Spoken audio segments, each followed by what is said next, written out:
صفك صفك يا مرجان، ست زكية في الدرجة، واللي صفك أبو يعطيك توب حريق يتدلع فيك قد كده قد الرمان. السلام عليكم ورحمة الله وبركاته. خلينا قبل ما نبدأ نصلي على الحبيب. اللهم صل وسلم عليك يا رسول الله. أكلوا ملوخية وصاروا أفندية، هذا مثلنا اليوم. إيش معنات هذا المثل وإيش حكايته؟ فخلينا نسمع مع بعض.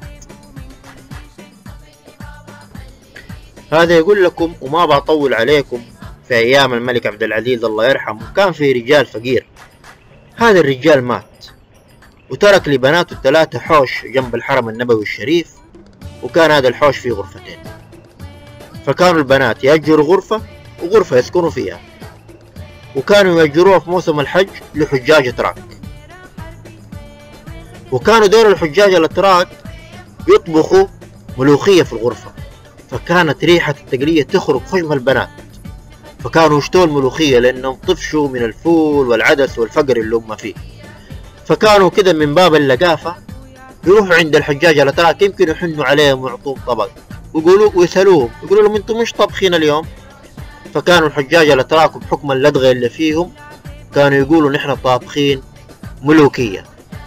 المهم، وعدت الأيام، وفي أيام الملك سعود قررت الحكومة إنها تسوي توسعة في الحرم النبوي الشريف، فهدت الحوش هذا وأعطت البنات تعويض، وقالت له، واخذوا البنات التعويض وراحوا اشتروا لهم عمارة وبانت عليهم النعمة. وفي يوم من الأيام قرر جيران من الجيران القدم اللي كانوا جنبهم في الحوش إنهم يزوروا البنات ويباركوا لهم على العمارة هذه.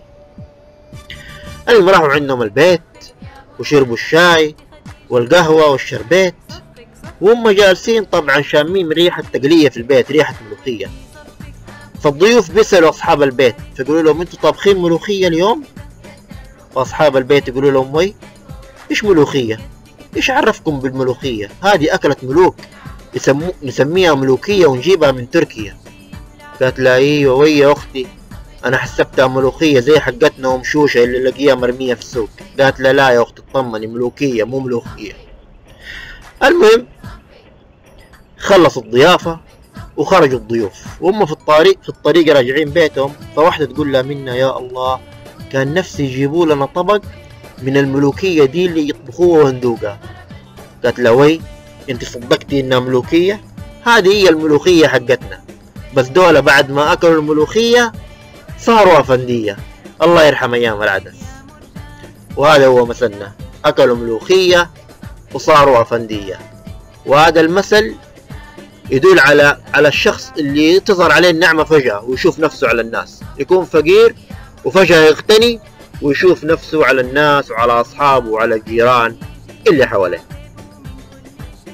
هذا هو مثلنا اليوم من أمثال عم وليد.